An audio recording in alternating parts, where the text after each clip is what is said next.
ವಿಜಯಪುರ. ಈ ನೆಲದ ಮೇಲೆ ಹಲವಾರು ಬಗೆಯ ಪಾರಿವಾಳಗಳಿದ್ದು, ಕೆಲವೊಂದು ನಿಮ್ಮ ನಡುವೆ ನಾಡಿನಲ್ಲಿ ಕಾಣಿಸಿಕೊಂಡರೆ ಇನ್ನು ಕೆಲವು ಕಾಡಿನಲ್ಲಿ ಕಾಣಿಸಿಕೊಳ್ಳುತ್ತವೆ. ನಮ್ಮ ಸುತ್ತಮುತ್ತಲಿನ ಪರಿಸರದಲ್ಲಿ ಕಂಡುಬರುವ ಪಾರಿವಾಳವು ಮನುಷ್ಯನ ಜೊತೆ ಬದುಕುವ ಉತ್ತಮ ಪ್ರಾಣಿ.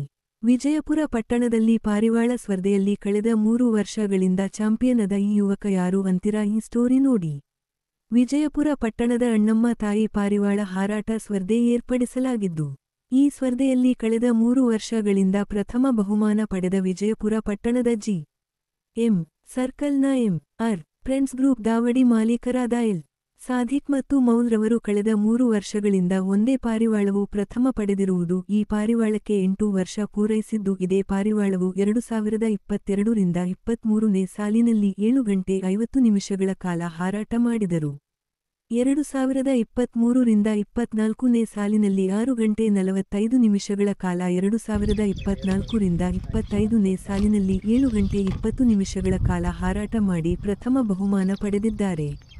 ಸಾಮಾನ್ಯವಾಗಿ ಪಾರಿವಾಳ ಸಾಕುವುದು, ಸ್ಪರ್ಧೆಯಲ್ಲಿ ಭಾಗವಹಿಸಿ ವಿಜೇತರಾಗುವುದು ಈಗಿನ ಯುವಕರಿಗೆ ಸಂತಸ ತಂದಿದೆ ಎಂದು ಸ್ಥಳೀಯ ಮುಖಂಡ ಮೌಲ ಹೇಳಿದರು.